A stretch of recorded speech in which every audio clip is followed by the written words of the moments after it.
노태강 전 문체부 국장을 나쁜 사람이라고 지목해 결국 사직하도록 한 박근혜 전 대통령의 행위가 직권 남용의 공범이라는 법원의 첫 판단이 나왔습니다.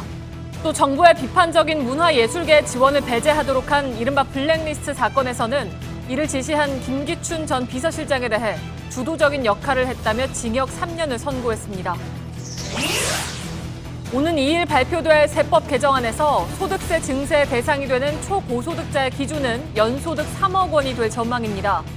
청와대는 오늘 더불어민주당 추미애 대표가 제안한 이 같은 내용의 증세 제안을 사실상 수용한 것으로 알려졌습니다. 이 방안이 현실화하면 3억 원 초과 5억 원 이하 소득자에겐 40%의 소득세율이 적용됩니다. 자유한국당 의원들이 담뱃값 인하 법안을 발의한 데 대해 같은 당 안에서도 반대 목소리가 나오고 있습니다. 중진들이 먼저 입장 급변에 대한 반성이 필요하다고 자성론을 낸 데 이어 정우택 원내대표도 담뱃세 인하는 당론이 아니라고 거리를 두었습니다. 문재인 대통령이 정의선 현대기아차 부회장, 구본준 LG 부회장 등 재계 총수들과 청와대에서 처음으로 만났습니다. 문 대통령은 이 자리에서 총수들과 일자리 창출, 협력사들과의 상생협력 방안 등에 대해 논의를 한 것으로 알려졌습니다. 대형 프랜차이즈 업체들의 갑질 논란이 이어지며 공정거래위원회가 근절 대책을 내놓았지만 소규모 프랜차이즈에서도 새로운 갑질 행태가 계속 드러나고 있습니다. 10년 만기 조항을 악용해 계약을 일방적으로 해지하거나 교육을 핑계로 욕설과 폭행을 하는 등 또 다른 갑질에 대한 보완책이 필요하다는 지적입니다. 오늘 밤부터 내일 새벽 사이 중부지방을 중심으로 국지성 폭우가 쏟아지겠습니다. 지난주 비 피해를 입은 수도권 지역과 집중호우로 특별 재난 지역으로 선포된 청주와 천안 지역에 강한 비가 예보돼 우려가 커지고 있습니다. 오늘 문화 초대석의 주인공은 영화 군함도의 배우 송중기 씨입니다. 에너지를 쓰던 자동차가 수소로 에너지를 만드는 시대로 현대자동차. 시청자 여러분, JTBC 뉴스룸을 시작하겠습니다. 박근혜 정부의 왕실장으로 불렸던 김기춘 전 청와대 비서실장에게 징역 3년형이 선고됐습니다. 이른바 문화예술계 블랙리스트를 지시한 혐의에 대해서 유죄로 인정한 것입니다. 이와는 달리 실세 장관으로 불린 조윤선 전 문체부 장관의 블랙리스트 관련 혐의는 무죄 판단이 나왔습니다. 조 전 장관에게는 위증죄만 적용돼서 집행유예로 오늘 석방됐습니다. 그런데 오늘 재판에서 주목을 받은 것은 두 사람뿐만이 아닙니다. 바로 법원이 박 전 대통령에 대해서 국정농단 사건의 공범이라는 최초의 판단을 내렸기 때문입니다. 박 전 대통령이 나쁜 사람이라고 지칭하면서 쫓아낸 노태강 전 문체부 국장 사직에 대해서 공범으로 인정된다고 한 것입니다. 오늘 재판이 박 전 대통령 재판에 미칠 영향이 따라서 주목됩니다. 먼저 김나한 기자의 보도입니다. 참 나쁜 사람이라고 하더라. 인사조치하라. 검찰은 지난해 노태강 당시 문화체육관광부 국장을 나쁜 사람이라며 강제 퇴직시킨 혐의로 지난 4월 박근혜 전 대통령을 기소했습니다. 노 전 국장이 최순실 씨 딸 정유라 씨에게 불리한 대한승마협회 감사보고서를 제출해 문 밖에 놨다는 겁니다. 이 과정에서 박 전 대통령 지시를 받아 실행한 김종덕 전 문체부 장관과 김상률 전 교문수석도 범행을 공모한 공범으로 재판에 넘겼습니다. 법원은 오늘 김 전 장관과 김 전 수석의 혐의를 인정하며 징역 2년과 1년 6개월을 각각 선고했습니다. 특히 박 전 대통령을 이들의 공범이라고 인정했습니다. 박 전 대통령이 공범 혐의로 재판에 넘겨진 사건 중 처음으로 재판부가 이를 인정한 겁니다. 재판부는 신분이 보장되는 공무원을 사직하게 하라는 것은 위법 부당한 명령이라며 김 전 장관 등이 대통령의 위법한 명령을 따른 것은 책임을 면할 수 없는 일이라고 밝혔습니다. 박 전 대통령의 지시가 위법한 명령이었음을 명백히 확인한 겁니다. 하지만 오늘 재판에서 박 전 대통령이 블랙리스트 작성과 실행에 공모한 혐의는 인정하기에 부족하다고 했습니다. 재판부는 청와대 문체부 보고서 내용을 보고받았을 개연성이 크지만 증거들을 종합해도 문화계 지원 배제를 지시 또는 지휘해 공범으로 책임을 진다고 보기엔 부족하다고 설명했습니다. 박 전 대통령은 공범들과 달리 지난 5월 뒤늦게 재판에 넘겨져 따로 재판을 받고 있습니다. 공범으로 기재된 혐의들에 대한 판단이 나뉘면서 향후 박 전 대통령 본인의 재판 결과가 주목됩니다. JTBC 김나은입니다. 아버지에 이어서 딸 박근혜 전 대통령까지 인연을 맺었던 김기춘 전 대통령 비서실장은 지난 6월 공판에서 건강 문제를 언급하며 감옥 생활만은 피하고 싶다는 취지로 말한 바 있습니다. 하지만 오늘 결국 3년형을 선고받았습니다. 재판부는 은밀하고 비겁한 방식을 썼다면서 김 전 실장을 비판하기도 했습니다. 또 조윤선 전 문체부 장관은 블랙리스트 관여 혐의가 인정되지 않아서 집행유예로 풀려났지만 위증죄에 대해선 유죄로 인정했습니다. 두 기자가 차례로 전해드리겠습니다. 정무수석을 거쳐서 문화부로 내려왔다는 것이 문화부 전직 공무원의 증언인데 사실입니까? 저희들 블랙리스트 만든 일 없습니다. 알고 계십니까? 저는 알고 있지 않습니다. 저희가 블랙리스트를 만든 일은 없습니다. 김기춘 전 대통령 비서실장은 최순실 국정농단 사태가 불거진 뒤 모든 혐의에 모르쇠로 일관해왔습니다. 하지만 서울중앙지법은 오늘 문화계 블랙리스트와 관련해 직권 남용 등으로 기소된 김 전 실장에게 징역 3년을 선고했습니다. 김 전 실장이 정부 정책에 비판적 시각을 가진 문화예술계에 대해 지원을 배제하라고 지시해온 점을 인정한 겁니다. 특히 법원은 정책 결정은 적법 절차로 투명하게 처리돼야 하는데도 은밀하고 비겁한 방식으로 진행됐다고 했습니다. 또 누구보다 법치주의를 수호하고 적법 절차를 준수할 임무가 있는데도 문화예술계에 대한 지원 배제를 가장 정점에서 지시했다고 지적했습니다.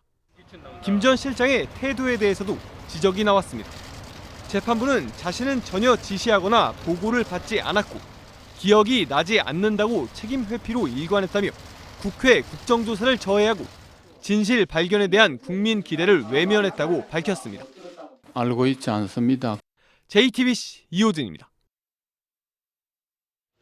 조윤선 전 문체부 장관은 이른바 블랙리스트 명단에 대한 정부 지원을 배제하도록 지시하고 국회 청문회에서 위증한 혐의로 재판에 넘겨졌습니다.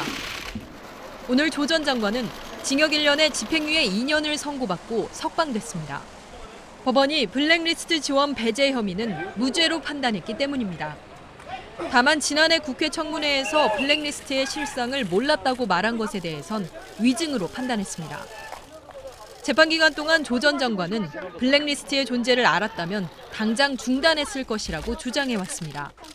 재판부는 블랙리스트 명단이 문체부에 하달된 사실은 인정하면서도 조 전 장관이 명단에 포함된 단체의 지원을 배제하는 것에 대한 보고를 받지 못했다는 주장을 받아들였습니다. 재판이 끝난 후 조 전 장관은 블랙리스트에 대한 혐의가 오해였다고 말했습니다. 저에 대한 오해를 풀어주셔서 감사하게 생각합니다. JTBC 김지아입니다. 예, 오늘 김기춘 전 실장은 재판부가 3년형을 선고하자 감았던 눈을 한동안 뜨지 못했습니다. 조윤선 전 장관도 유무죄가 판가름 나기까지 재판부의 발언 하나하나에 집중했습니다. 긴장감이 흘렀던 법정 분위기를 임지수 기자가 전해드리겠습니다. 김기춘 전 실장 등의 선고를 직접 보려는 시민들이 재판 3시간 전부터 수십 미터 줄을 지어 서 있습니다. 환자복을 입은 김 전 실장이 교도관 부축을 받아 발걸음을 옮기고 조 전 장관도 법정으로 향합니다. 재판장 목소리가 울려 퍼진 1시간 동안 김 전 실장과 조 전 장관 등은 두 손을 모은 채 눈을 감고 귀를 기울였습니다. 문화예술계 지원 배제와 관련한 범행을 정점에서 지시하고 이를 독려하기도 했다는 재판장 지적이 나올 때 김 전 실장은 긴장한 듯 자세를 고쳐 앉기도 했습니다. 조 전 장관도 재판부가 유무죄 판단을 읽어내리자 침을 삼키며 단어 하나하나에 집중했습니다. 재판부가 징역 3년을 선고하자 김 전 실장은 감은 눈을 한동안 뜨지 못했습니다. 선고를 마친 뒤 일부 방청객들은 인민재판이라고 소리를 지르며 소란을 듣기도 했습니다. JTBC 임지수입니다. 예, 이번 국정농단 사건 수사 과정에서는 블랙리스트와 더불어 관제 데모와 관련한 단체들의 지원, 이른바 화이트리스트 의혹도 불거진 바 있습니다. 모두 직권을 남용해서 지원단체를 차별적으로 선정했다는 점에서 유사한 사건이죠.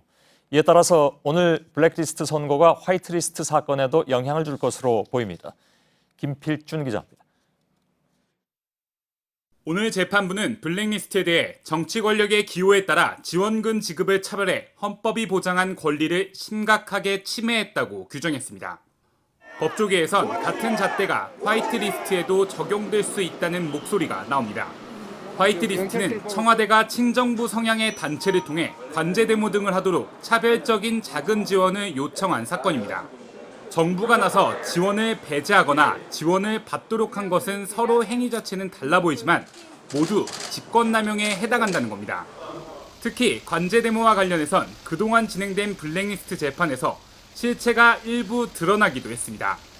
정관조 전 문체부 차관이 증인으로 출석해 화이트리스트의 존재와 함께 조윤선 전 장관에게 정경련이 자금을 지원하는 내용을 보고한 사실을 인정한 겁니다.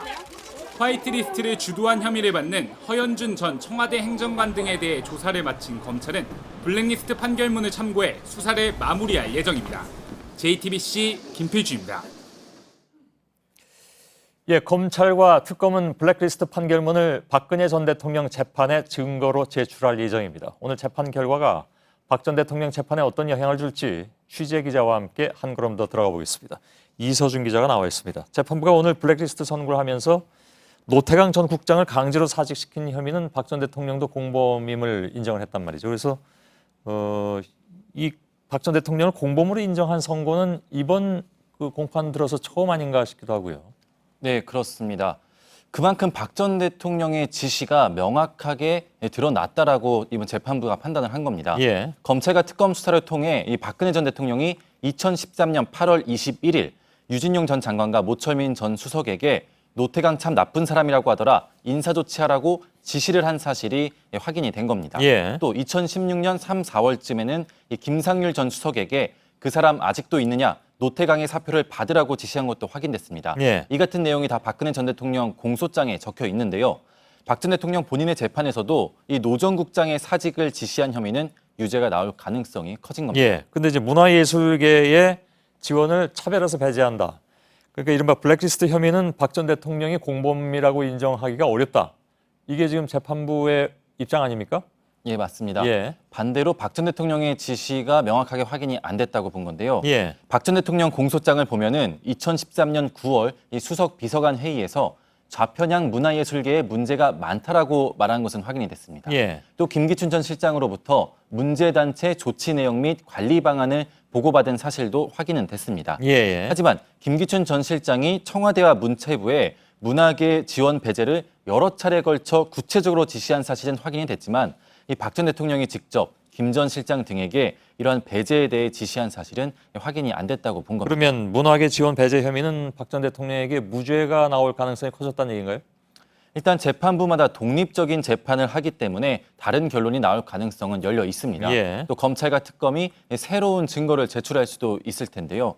하지만 오늘 재판부가 피고인이 아닌 이 박 전 대통령의 블랙리스트 공모 여부를 밝혔다는 점에서 이 박 전 대통령 재판에 나름 영향을 크게 미칠 것이라는 관측이 나옵니다. 예. 근데 오늘 이제 김상률 전 수석이라든가 김종덕 전 장관이라든가 이런 사람들한테는 모두 유죄가 선고가 됐는데 원래 이 사람들이 뭐라고 주장했냐면 김기춘 전 비서실장의 지시를 받았을 뿐이지 그걸 거역할 수가 없었다.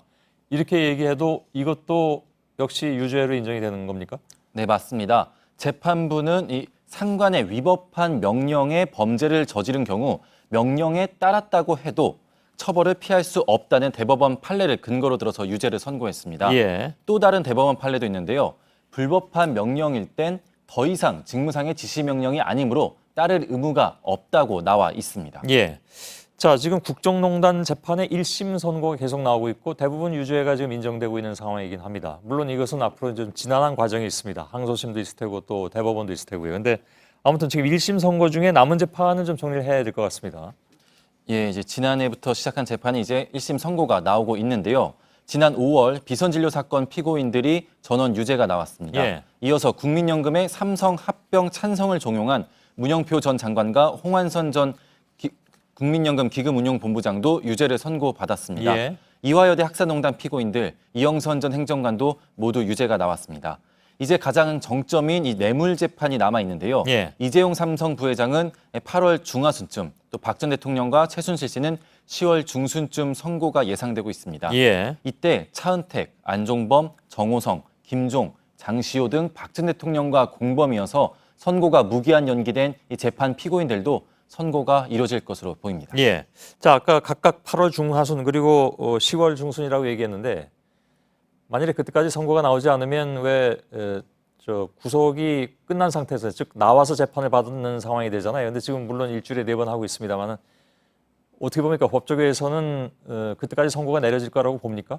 오늘 이재용 재판에서도 이재용 부회장의 결심 공판을 8월 7일로 못을 박았습니다. 아, 그렇습니까? 그렇기 때문에 예. 이재용 재판 같은 경우에는 8월 중순쯤 선고가 잡힐 나오고. 가능성이 높고요. 예. 그다음에 박근혜 전 대통령 재판 같은 경우에는 최근 들어 이제 유영하 변호사가 증거를 계속해서 동의를 하고 있습니다. 예, 그렇기 때문에 10월 중순 선고가 더 가능성이 높아지고 있습니다. 실시된다. 예, 알겠습니다. 이서준 기자였습니다. 자, 오늘 정부와 여당은 증세를 위한 회의를 열고 세법 개정안을 논의했습니다. 그 결과 연소득 3억 원 초과 5억 원 이하에도 세율 40%짜리 새 소득세 과표 구간을 만들기로 사실상 결론을 내린 것으로 알려졌습니다. 정부는 여당의 제안을 바탕으로 증세안을 최종 정리해서 다음 달 2일에 발표할 예정입니다. 안지현 기자입니다. 민주당 추미애 대표는 지난 20일 국가재정 전략회의에서부터 3억 원 초과 5억 원 이하 과표 구간 신설을 제안했습니다. 5억 원 초과 시 부과되는 세율을 42%까지 높이는 것 말고도 소득세율 40% 구간을 하나 더 만들자는 것이었습니다. 하지만 조세 저항을 우려한 청와대가 바로 수용 의사를 밝히지 않으면서 소득세 증세안을 놓고 다소 혼선이 이어졌습니다. 하지만 오늘 청와대 고위 관계자는 문재인 대통령이 말하는 초고소득자가 3억 원 초과자부터냐는 기자들의 질문에 그렇다고 답했습니다. 증세 대상인 초고소득자의 기준을 3억 원 초과자로 잡았다는 걸 확인해 준 겁니다. 또 당정은 과표 2천억 원 초과 초대기업에 대해 법인세율을 노무현 정부 때 부과하던 25%로 되돌리는 방안도 확정한 것으로 전해졌습니다. 이 밖에 오늘 협의를 마친 당정은 일자리를 늘리는 기업에 대해선 세제 혜택을 주고 영세 자영업자들에게 체납 세금을 일시 면제해주는 등의 세법 개정 방향에도 합의했다고 밝혔습니다. JTBC 안지연입니다.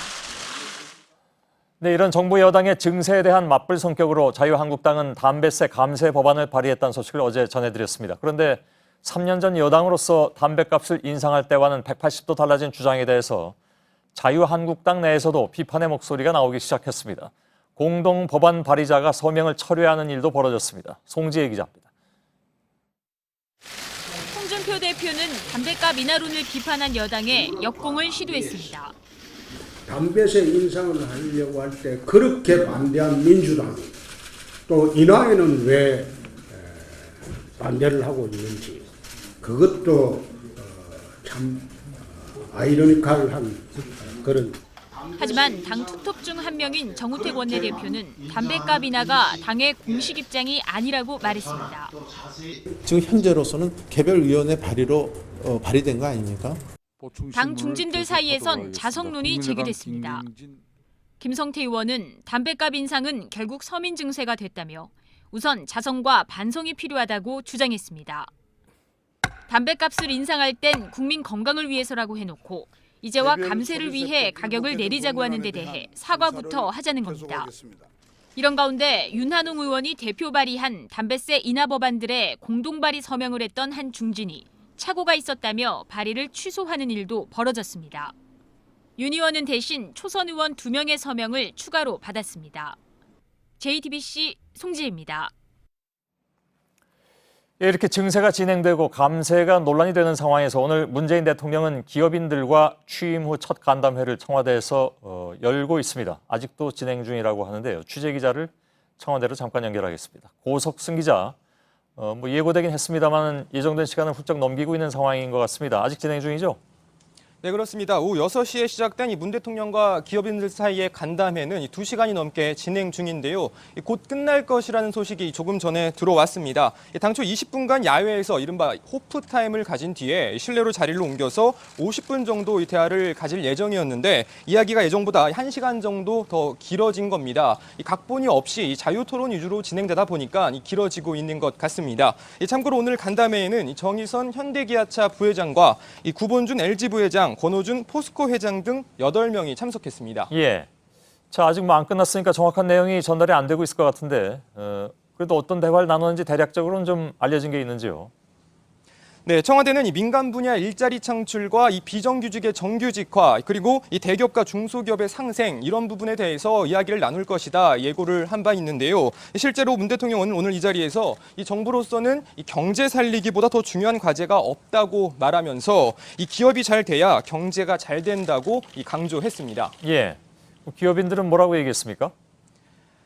네, 오늘 특히 이 어려움에 대해서 이야기가 조금 나왔는데요. 특히 이 사드 배치에 따른 중국 무역 보복과 관련해 어려움을 호소했습니다. 이 신세계 정용진 부회장 같은 경우에는 이 호텔과 면세점 사업에서의 어려움을 이야기했고, 이 구본준 LG 부회장도 전기차 배터리의 중국 수출과 관련해서 일본 것만 받고 한국산은 안 된다는 식으로 아예 명문화가 됐다, 이렇게 말한 것으로 전해졌습니다. 문 대통령은 이런 기업들의 애로사항과 관련해서 이 문제 해결에 다들 사명감을 가져야 한다고 말했습니다. 예.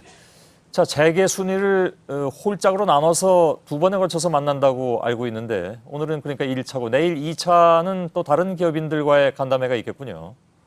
네, 그렇습니다. 문 대통령은 이와 관련해서 직접 언급을 했는데요. 이 만남 자체가 일방적인 느낌이 들기 때문에 하고 싶은 말들을 충분히 다들 할 수 있도록 만남을 2차례로 나눴다, 이렇게 취지를 설명하기도 했습니다. 내일 2차 간담회에는 권오현 삼성전자 부회장과 최태원 SK 회장, 신동빈 롯데 회장 등이 참석할 예정입니다. 예, 청와대에서 고석승 기자였습니다. 대통령이 기업인들과 간담회를 준비하던 오늘 오전에 광화문에서는 기아자동차 비정규직 노동자들이 세종대왕 동상에 올라가 기습 시위를 벌였습니다. 이들은 정부가 새 경제정책을 세우기에 앞서서 기업들이 저지른 불법 행위부터 바로잡아야 한다고 주장했습니다. 이선화 기자입니다. 비정규직 참여 투쟁! 오늘 오전 기아자동차 비정규직 노동자 4명이 광화문 세종대왕 동상에 올라갔습니다. 비정규직 노동자들의 정규직 전환을 요구하며 기습 시위를 벌인 겁니다. 10여 분간 구호를 외치면서 시위를 벌이던 노동자들은 집시법 위반으로 경찰에 연행됐습니다. 이들은 정부가 경제정책에 대해서는 재벌들에게 협조를 구하면서 정작 불법 파견과 노조 파괴 등 재벌 적폐를 눈감아주고 있다고 지적했습니다. 문재인 대통령을 만나서 만찬을 즐기는 것이 아니라 현대기아차 비정규직 문제를 즉각 해결하고, 실제 지난 2월 법원은 현대기아차의 사내 하청 노동자 3,500명에 대해 생산 공정을 막론하고 모두 불법 파견이라고 판단한 바 있습니다. 노조 측은 회사 경영진이 판결 이후에도 비정규직 노동자 중 30%만 선별해 정규직으로 채용하고 있다고 주장했습니다. 이미 법원 판결이 난 기아차, 현대차 비정규직 노동자들을 정규직으로 전환해야 하는. 정부가 비정규직 문제 등 노동 현안에 대해서도 재벌들과 직접 중재에 나서야 한다는 목소리가 커지고 있습니다. JTBC 이선화입니다. 문재인 정부의 첫 고위직 검사에 대한 인사가 오늘 발표됐습니다. 앞서 정치검찰이 사라져야 한다던 문 대통령의 언급처럼 지난 정부에서 정치적 중립성 논란이 일었던 검사들이 밀려났고 검사장 보직 자체도 10%가량 사라졌습니다. 심수미 기자입니다. 2014년 정윤회 문건 수사를 지휘했던 유상범 검사장은 지난달 광주고검 차장으로 좌천성 전보 조치된 바 있습니다. 그런데 이번 인사에서 한 달여 만에 다시 법무연수원 연구위원으로 보내졌습니다. 한편 세월호 참사 직후 해경 수사와 관련해 법무부와 마찰을 빚었다가 한직을 전전했던 조은석 검사장은 서울고검장으로 승진했습니다. 이처럼 법무부는 오늘 검사장급 36명 고위 간부의 인사 발표를 통해 앞으로의 검찰 운영 방향을 드러냈습니다. 통상 검사장들이 보임했던 법무부 법무실장과 출입국 외국인 정책본부장을 공석으로 남겨 법무부 탈검찰화의 시작도 알렸습니다. 이 밖에 대전과 대구고검의 차장을 공석으로 남겨 지난해 49개였던 검사장 보직을 44개로 줄였습니다. 특히 새 대검공안부장에 권익환 법무부 기조실장을 임명한 것은 기존 공안라인에 대한 불신임이나 다름없다는 분석이 나옵니다. 또 이영주 법무연수원 용인분원장이 춘천지검장으로 승진하면서 사상 2번째 여성 검사장도 탄생했습니다. JTBC 심수희입니다. 박근혜 전 대통령의 직무정지가 시작된 뒤로도 청와대가 특수활동비로 올해만 35억 원을 썼다는 소식을 전해드린 바가 있습니다. 그런데 추가로 공개된 청와대 회계 자료를 보니까 지난 정부의 청와대는 같은 기간에 업무 추진비 명목으로도 10억여 원을 더 쓴 것으로 확인됐습니다. 박현주 기자입니다. 청와대가 공개한 올해 업무 추진비 집행 내역입니다. 1월 1일부터 대선일인 5월 9일까지 박근혜 정부 청와대가 쓴 돈이 10억 5,010만 원으로 나옵니다. 나눠보면 매일 814만 원 정도를 쓴 셈입니다.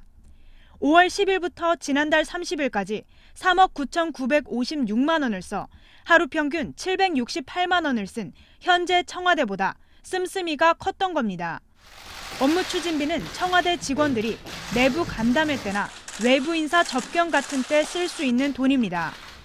실제로 문재인 정부가 밝힌 청와대 업무 추진비 내역을 보면 정책조정 간담회 비용이나 국내외 인사 초청 행사비로 쓴 걸 확인할 수 있습니다.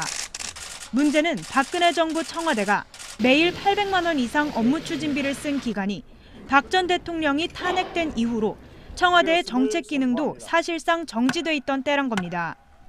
업무 추진비 사용이 적절했는지 따져봐야 할 필요성이 제기되는 이유입니다. 하지만 청와대는 박근혜 정부가 청와대 업무 추진비 자료도 대통령 기록관으로 이관해 내역을 확인할 순 없는 상황이라고 설명했습니다. JTBC 박현주입니다. 세월호에서 오늘도 유해 4점을 추가로 발견했습니다. 나흘 동안 미수습자 추정 유해가 잇따라 지금 나오고 있는 상황입니다.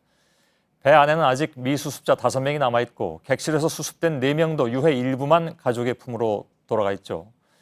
저희가 계속해서 이 문제를 전해드릴 수밖에 없는 이유이기도 합니다. 전남 목포시당을 잠깐 오늘도 연결을 하겠습니다. 이상엽 기자, 오늘 수습된 유해 넉 점도 배 화물칸에서 발견된 건가요?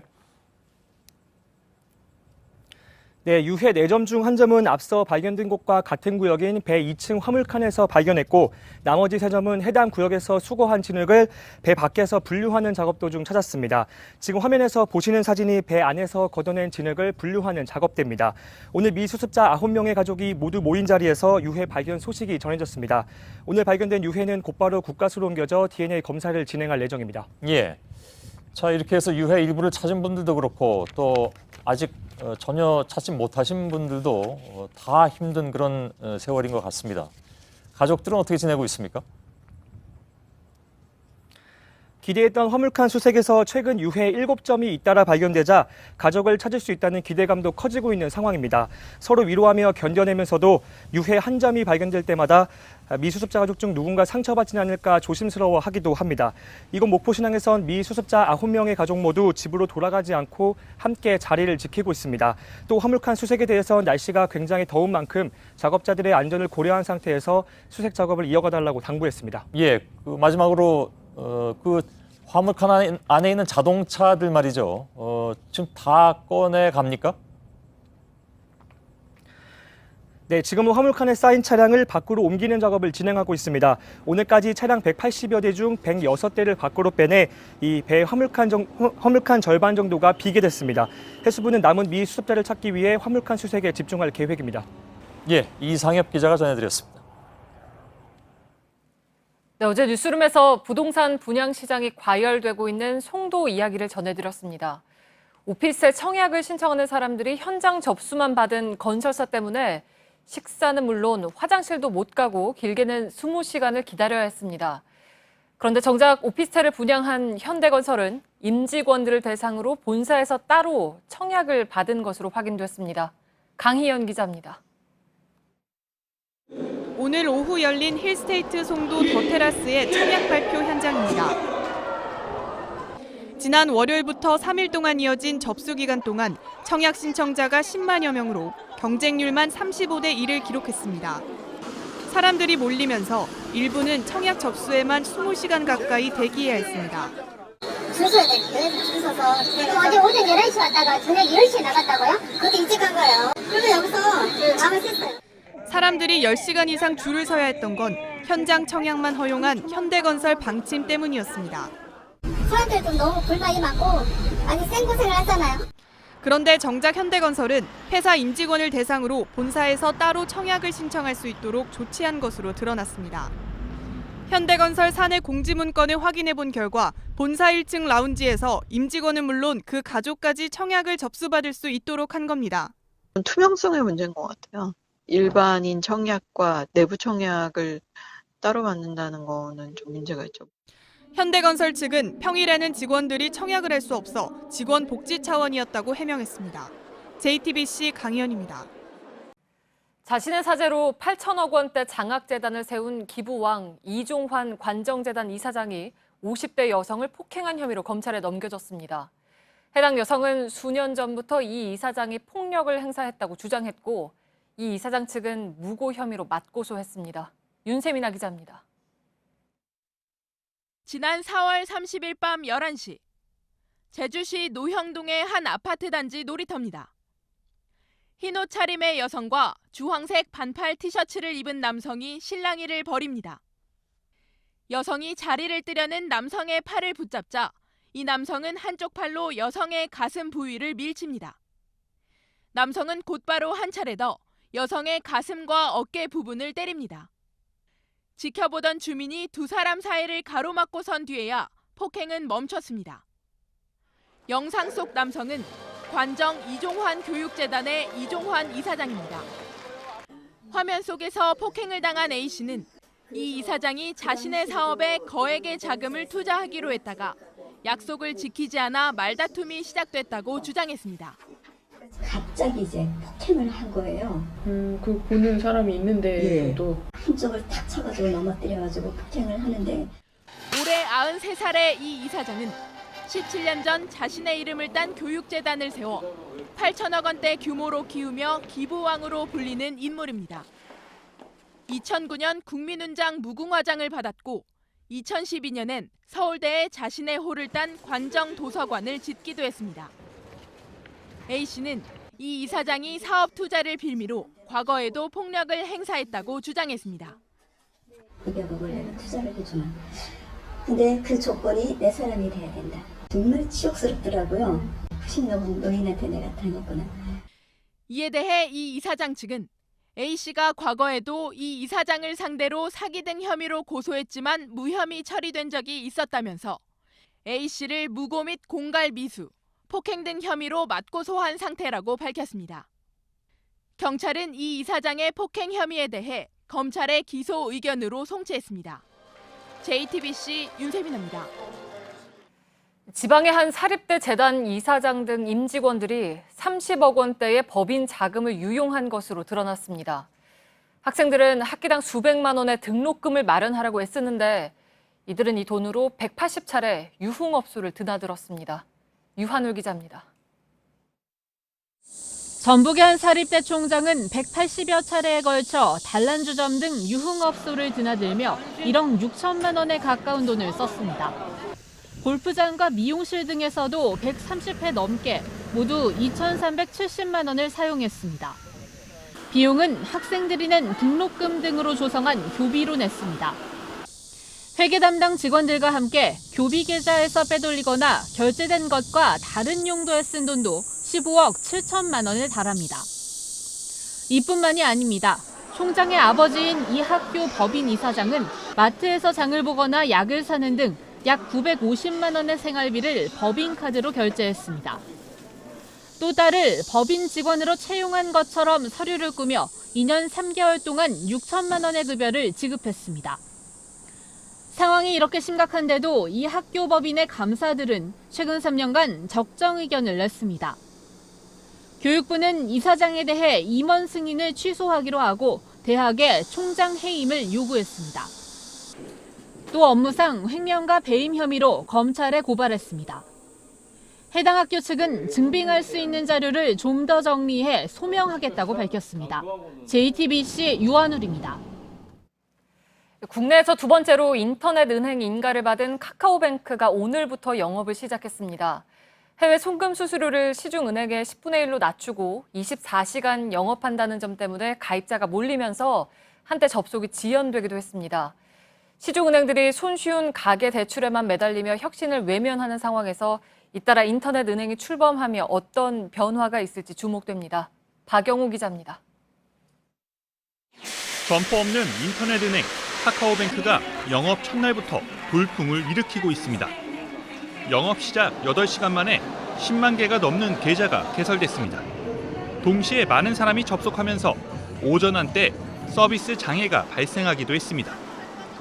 인터넷 은행과 기존 은행의 가장 큰 차이점은 24시간 365일 영업을 한다는 겁니다.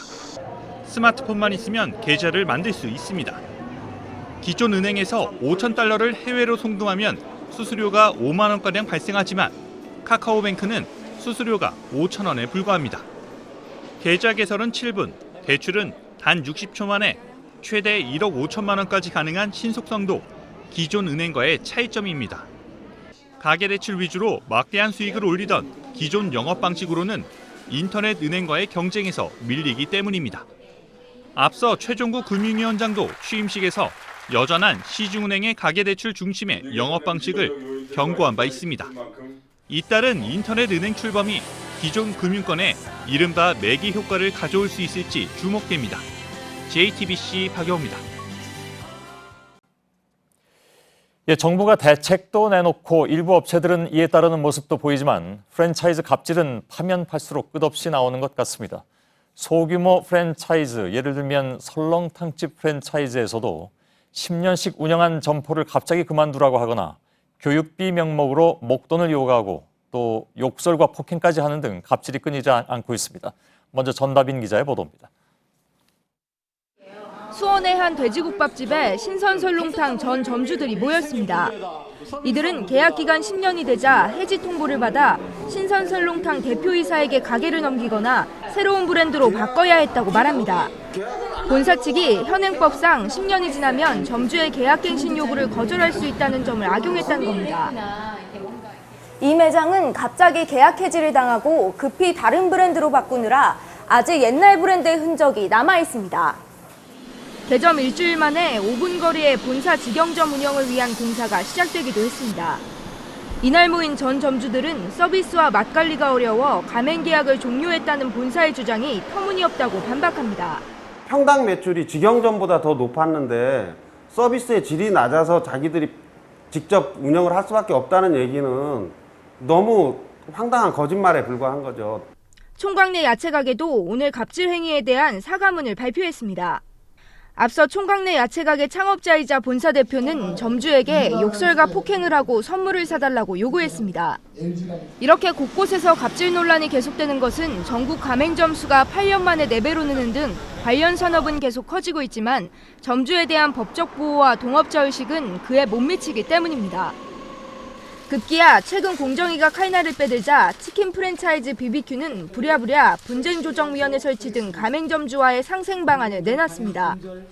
그러나 전문가들은 점주를 외면하고 본사 이익만을 최우선시하는 프랜차이즈 업계 전반의 경영 풍토가 바뀌지 않는 한 갑질 논란은 언제든 되풀이될 수 있다고 지적합니다. JTBC 전다빈입니다. 그런데 본사가 이렇게 이른바 갑질을 하지 않더라도 가맹점들이 본사 때문에 애꿎은 피해를 보는 사례가 늘고 있습니다. 최근에 본사 대표가 스스로 목숨을 끊은 망고식스나 창업주가 구속 기소된 미스터 피자가 대표적입니다. 구희령 기자입니다. 경영난에 시달리던 본사 대표가 갑자기 숨지자 점주들은 어쩔 줄 몰라 합니다. 휴방한 데다가 아무리 가맹점이라고 해도 본사에다 전화해볼 수가 없더라고요. 이 가맹점 그 간판도 다 내려야 되는 건지. 회사가 없어지면 이 상호로 저희도 장사할 수가 없잖아요. 보증금이란 것도 없어지고 털고 나오더라도 투자비가 다 손해가 되는 거니까. 본사가 사업을 중단하면 4개월 안에 가맹금과 보증금을 돌려받을 수 있는 규정이 있지만 불안합니다. 이제 모럴 해저드가 생길 수 있는 거잖아요. 하긴 하는데 뭐 신제품이나 출시하거나 이런 것들을 하지 않는 이 상태가 가장 위험한 상태. 대표 개인의 비리로 인한 오너 리스크 피해도 고스란히 가맹점의 몫입니다. 30%까지도 매출이 많이 줄었죠. 한 7월, 8월이면은 방학도 하고 성수기 그런 건데 하긴 많이 크죠. 김상조 공정거래위원장은 내일 프랜차이즈 본사들과 간담회를 엽니다. 사각지대를 보완할 새로운 해법이 나올지 관심이 모이고 있습니다. JTBC 구희령입니다. 오늘 밤부터 내일 새벽 사이 중부지방에서 국지적으로 많은 비가 예보됐습니다. 특히 최근 폭우 피해를 입은 수도권과 충청 지역에 시간당 최고 30mm의 강한 비가 올 수도 있어서 대비하셔야겠습니다. 이수정 기자입니다. 오늘 밤부터 내일 새벽까지 우리나라 상공을 지나는 구름의 모습입니다. 노란색이 진할수록 강한 비구름을 의미하는데 서울과 경기 북부, 강원 영서, 그리고 충주와 청주 등 충청 북부 지방에 걸쳐 있습니다. 최근 비 피해를 입은 지역들이 상당 부분 포함돼 있습니다. 지역에 따라 120mm 이상의 많은 비가 내릴 가능성이 높고 내일 새벽 3시부터 6시 사이에는 시간당 최고 30mm의 집중호우도 예상됩니다. 올해 장마전선은 북쪽의 차고 건조한 기류와 남서쪽의 덥고 습한 기류가 중부지방을 오르락 내리락하며 강하게 부딪히는 특징을 보이고 있습니다. 다만 갑자기 많은 비를 쏟아내는 위치를 기상청이 정확히 예측하지 못하고 있어 구름대가 지나는 지역 전체가 긴장할 수밖에 없는 상황입니다. 한편 최근 300mm가 넘는 비가 내려 피해를 입은 충북 청주와 괴산, 충남 천안은 특별재난지역으로 선포됐습니다. 이에 따라 해당 지자체에 피해 복구에 소요되는 비용 중 지방비 부담분의 일부를 국고에서 지원받게 되고 금융 지원도 이루어집니다. JTBC 이수정입니다. 동해안에서 불법으로 밍크 고래를 잡아 판매하는 현장을 취재했습니다. 고래를 잡아서 해체하고 팔아넘기는 과정이 일사불란했습니다. 이런 불법 포획과 유통에 가담하는 조직이 경찰에 적발됐습니다. 윤두열 기자입니다. 경북 포항의 작은 포구에 트럭 한 대가 들어옵니다. 곧바로 작은 배가 정박하더니 무언가를 분주하게 옮깁니다. 불법 포획한 밍크고래를 배에 두었다가 밤이 되길 기다려 몰래 옮기고 있는 겁니다. 운반하기 쉽게 미리 배 위에서 해체해뒀기 때문에 시가 8천만 원 상당의 고래 한 마리를 옮기는데 불과 1분 30초가 걸렸습니다. 농가로 위장한 창고엔 손질하다만 고래가 바닥에 널려 있습니다. 팔기 좋게 부위별로 잘라 상자에 따로 담아두기도 했습니다. 포항해경은 불법으로 밍크고래를 잡거나 구입해 팔아온 일당 15명을 붙잡아 총책과 선장 등 2명을 구속했습니다. 이들은 지난 6월부터 2마리는 직접 잡았고 2마리는 구입한 뒤 손질해 부산과 울산의 식당에 팔아넘겼습니다. 시가로 2억 8천만 원어치입니다. 총책 지휘 아래 잡고 옮기고 손질하고 판매하는 이들을 따로 둬 고래 포획과 유통 인력을 조직화했습니다. 특히 이들이 구입한 뒤 해체해 판매한 고래는 서해안에서 불법 포획한 고래인 것으로 확인돼 다른 지역에도 고래 포획 판매 조직이 있는지 수사를 확대하고 있습니다. JTBC 윤두열입니다. 결핵에 감염된 교사로부터 학생들 수십 명이 추가로 감염되는 일이 또 발생했습니다. 의료기관과 학교에서 결핵에 집단 감염되는 경우가 해마다 늘고 있는 추세입니다. 그런데 정부가 이를 예방하기 위한 검진 관련 예산을 대폭 줄이기로 한 사실이 JTBC 취재 결과 확인됐습니다. 윤정식 기자입니다. 경남 김해의 한 초등학교에서 한 여교사가 결핵 확진 판정을 받은 것은 지난달 9일입니다. 발생 직후 검사에서 학생과 교직원의 추가 감염은 없던 것으로 확인됐습니다. 하지만 잠복 결핵 검사는 한 달 이상 미루다 이달 21일에야 실시했고 학생 23명이 결핵균에 감염된 것으로 확인됐습니다. 잠복 결핵은 결핵균에 감염은 됐지만 아직 활성화되지 않은 상태를 말합니다.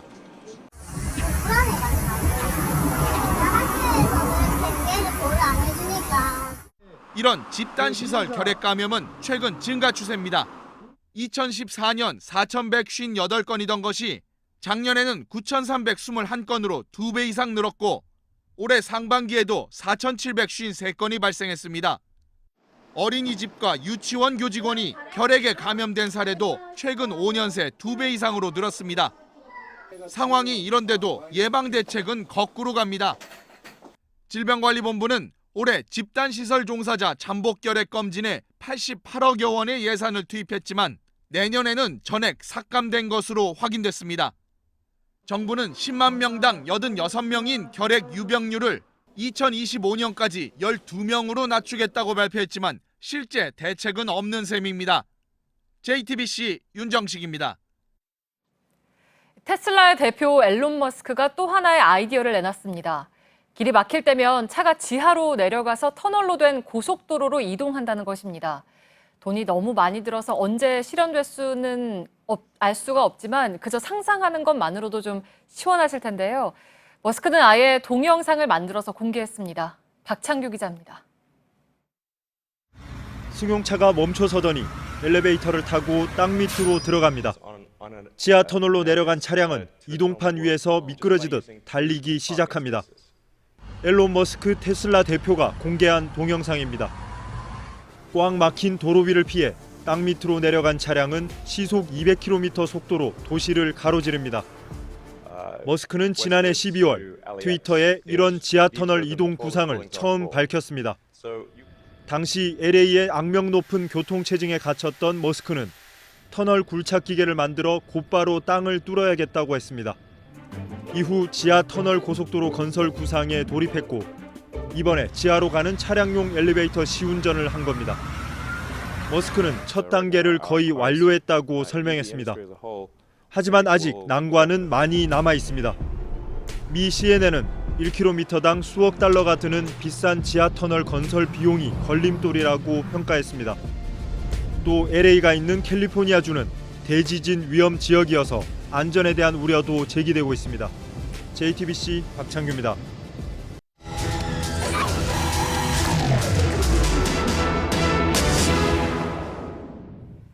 네, 휴가철을 찾은 관광지마다 지저분한 낙서 문제가 여전합니다. 산과 바다뿐 아니라 유서 깊은 유적지도 가리지 않는 관광지 낙서 실태 밀착 카메라가 들여다봤습니다.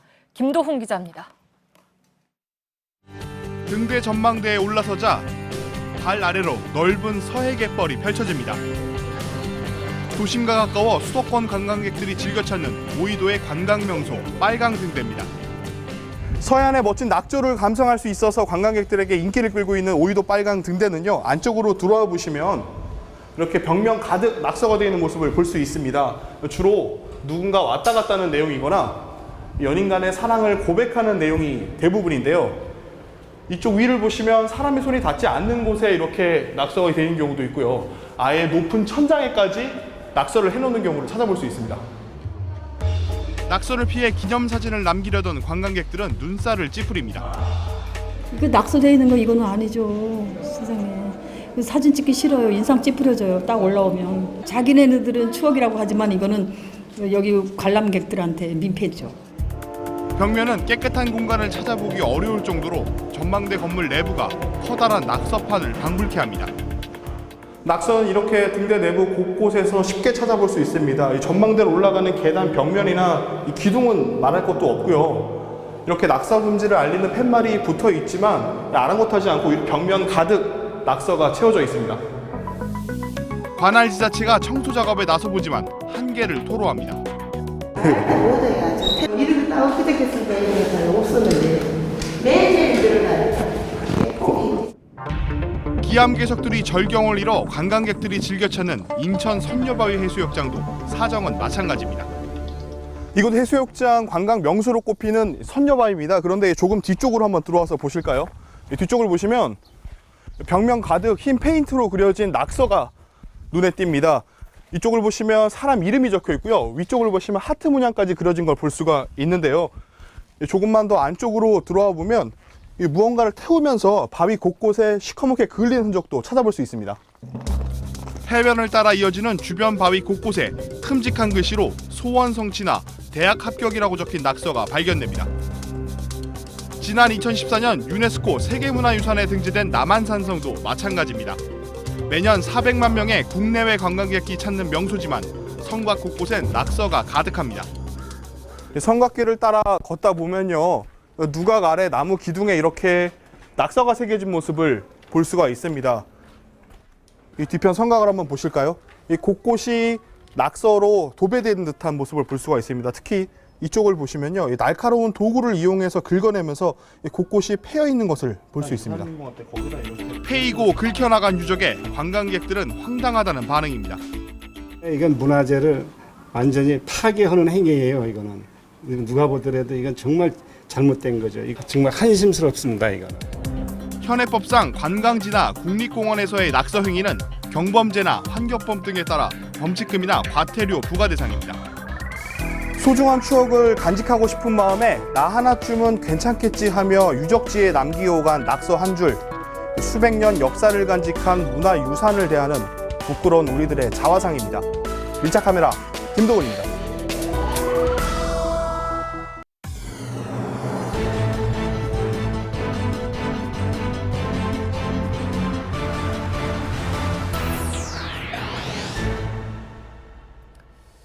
뉴스룸의 앵커 브리핑을 시작하겠습니다. 오늘은 조금 길지도 모르겠습니다. 내가 다음 달부터 낼 건보료는 0원. 지난 2014년 퇴임을 일주일 앞둔 김종대 국민건강보험공단 이사장은 말했습니다. 송파 세 모녀의 죽음이 세상에 충격을 주었던 시절 먹고 살 길조차 막막했던 그들에게 부과된 건강보험료가 매달 5만 원이었던 반면에 수천만 원의 연금소득과 몇억 원의 재산을 가진 자신이 퇴임을 하게 되면 건강보험료는 0원이 된다는 건강보험공단 수장이었던 그가 뼈아프게 지적한 건보료 부과체계의 불합리성이었습니다. 가진 사람은 더 많이, 덜 가진 사람은 적게. 어찌 보면 지극히 당연한 논리였지만 현실에선 그 당연함이 지켜지고 있는 것일까? 우리가 늘 접하는 뉴스들은 대규모의 탈세 의혹, 기상천외한 편법 증여의 방식과 서민에겐 가차없지만 대기업에는 주어진다는 대규모 감세 혜택들이었으니까요. 지난 2011년 워런 버핏의 뉴욕타임즈 기고문이 지금까지 회자되는 것은 바로 그러한 이유 때문일 것입니다. 지도자들은 희생 분담을 요구하면서도 정작 나를 빼놓았다. 빈곤층과 중산층이 아프가니스탄에서 우리 즉 거대 부자들을 위해서 싸우고 대다수 사람들이 수입과 지출을 맞추려 분투하는 동안 우리 메가리치 즉 거대 부자는 특별한 세금 혜택을 누렸다. 그러면서 그가 한 말은 불합리한 세제의 문제점을 극명하게 드러낸 것이었습니다. 정부는 우리가 즉 거대 부자들이 멸종 위기종이라도 되는 양 보호하려 안간힘을 쓴다. 당시 미국 부자 서열 2위였던 버핏은 거대 부자가 세금을 더 내는 이른바 버핏세의 도입을 요구했습니다. 그리고 그런 슈퍼리치들의 요구는 독일에서도 프랑스에서도 이어졌죠. 질 좋은 일자리의 확대와 넓고 고른 복지를 위해서 세금이 더 필요하다는 것이 부정할 수 없는 흐름이라면 문제는 그 모자란 세금을 어디에서 가져와야 하느냐일 것입니다. 기업의 법인세를 깎아준 지난 9년간 기업은 성장의 과실만 챙겼을 뿐 서민은 빚으로 허덕이는 풍요 속 빈곤의 세상. 누군가는 알바비 떼어도 참는 것이 공동체 의식이라고 하는데 우리가 사는 사회는 고작 약자가 고통을 감수해야 유지되는 세상이었던가. 송파 세 모녀의 보험료는 5만 원, 나의 보험료는 0원. 워런 버핏은 천사여서 세금을 더 내겠다고 했을까? 그렇지 않을 것입니다. 극단적인 양극화가 가져올 공동체의 파괴는 결국 기업가에게도 부메랑으로 돌아온다는 우려 때문이었겠죠. 즉, 부자들이 그 지위를 유지하기 위해서라도 자신의 부를 양보하지 않으면 안 된다는 지극히 현실적인 계산이 있었을 것입니다. 그래서 버핏이 정부가 대신 걱정해주고 있다고 일갈한 슈퍼부자들의 멸종은 정부의 보호를 받아야 막을 수 있는 것이 아니라 부자들 스스로가 욕심을 버려야 막을 수 있다는 것을 버핏은 알았는데 우리는 모르는 것일까? 오늘의 앵커 브리핑이었습니다.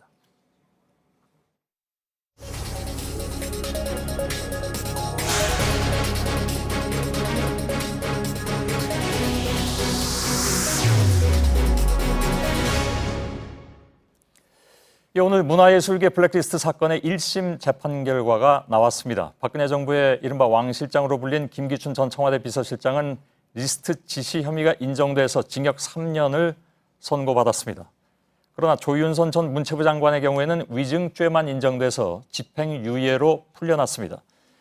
자, 특히 오늘 선고에서는 문체부 공무원 사직 강요와 관련해서 박 전 대통령이 공모범으로 인정돼서 주목을 받았는데 뉴스룸 1부에 이어서 2부에서 잠깐 이 선고에 대한 반응을 좀 알아보고 오늘 초대 손님을 맞이하겠습니다. 법원의 취재 기자가 나가 있습니다. 자, 박민규 기자, 오늘 선고 결과에 대한 특검 반응부터 좀 들어봐야 할 것 같습니다. 네, 특검은 오늘 판결에 대해 공식 입장을 내놓지는 않았습니다. 우선 판결문을 검토한 뒤 항소 여부를 결정하겠다는 건데요. 특검 내부에서는 다소 아쉬운 판결이다 이런 분위기가 있습니다. 김기춘 전 실장에게 징역 3년형이 선고된 건 예상과 크게 다르지 않지만 조윤선 전 장관이 집행유예를 받아 석방된 부분은 예상치 못했다 이런 얘기입니다. 예. 자, 이제 항소심으로는 뭐 어차피 갈 텐데 다시 한번 유무죄를 좀 치열하게 다투는 그런 상황이 될 것 같습니다. 자, 집으로 돌아간 조윤선 전 장관도 입장을 내놨다면서요? 그렇습니다. 구속 상태였던 조 전 장관 오늘 집행유예를 받으면서 바로 풀려났습니다. 선고 후 자신이 수감돼 있던 서울구치소에 들렀다가 집으로 돌아가는 길에 취재진에게 입장을 내놨는데요. 구속 당시보다 다소 야윈 모습의 조 전 장관은 법원이 오해를 풀어줘 감사하다 이렇게 얘기를 했습니다. 위증으로 유죄 선고는 받았지만 블랙리스트 관여 혐의에 대해선 무죄를 선고받은 점, 이 점을 강조한 걸로 보입니다. 그러면서 재판에 성실하게 임하겠다 이렇게도 말을 했는데요. 향후 이어질 항소심 등을 염두에 둔 발언으로 보입니다. 예. 자, 김기춘 전 실장 쪽은 어떻습니까? 앞서 6월에 옥살이만은 좀 안 하게 해달라 이런 얘기도 했었는데 오늘 어떤 반응이었습니까? 네, 우선 오늘 선고가 진행되는 1시간 내내 이 법정 피고인석에 앉은 김 전 실장의 표정 매우 어두웠습니다. 3년의 실형이 선고되자 김 전 실장은 한동안 눈을 뜨지 못하기도 했는데요. 김 전 실장 변호인단은 선고 직후 취재진에게 오늘 판결이 부당하다고 주장했습니다. 블랙리스트와 관련해 직접 지시를 한 적도 또 보고를 받은 적도 없다. 그리고 리스트 작성이 정책 수행의 일환일 뿐 죄가 되지 않는다. 이런 김 전 실장 기존 입장을 유지한 건데요. 한 변호인은 김 전 실장이 고령인데다 건강이 좋지 않아 법원에 보석까지 청구를 했는데 법원이 이걸 기각한 데다 오늘 징역형까지 선고한 건 말이 안 된다 이렇게도 주장했습니다. 예, 박민규 기자가 전해드렸습니다. 자, 다음 순서를 진행하겠습니다. 이분은 오늘 방송사에 좀 일찍 오셔서 이 뉴스룸 시간을 기다려 주셨는데 철부지에서 어른이 되는 과정이었다고 생각한다. 오늘 제 옆에 나와 있는 이 배우가 뜨거운 관심이 지속된 지난 1년 동안 느낀 감정이었다고 합니다. 어떤 어른이 되었는지 궁금해지기도 합니다. 5년 만에 스크린으로 복귀한 배우 송중기 씨가 오늘 뉴스룸의 초대 손님입니다. 어서 오십시오. 안녕하세요. 반갑습니다. 반갑습니다. 예. 뵙고 싶었습니다. 아, 예. 예, 저도 그렇습니다. 네. 예. 뒤에 이게 저 부남도 예. 사진 나오네요. 네. 예. 여기 일찍 오셨다고요? 네, 한 2시간 반 정도 전에 온 것 같습니다. 아, 그렇습니까? 네. 예. 뭐 하셨습니까, 그동안에? 뉴스룸도 보고 있었고요. 예. 긴장돼가지고 좀 이렇게 릴렉스하고 있었습니다. 예. 괜찮으시죠? 네, 괜찮습니다. 예. 아이고. 철부지에서 어른이 되는 과정이었다고 생각한다. 아. 그거 어른이 되시니까 어떻습니까?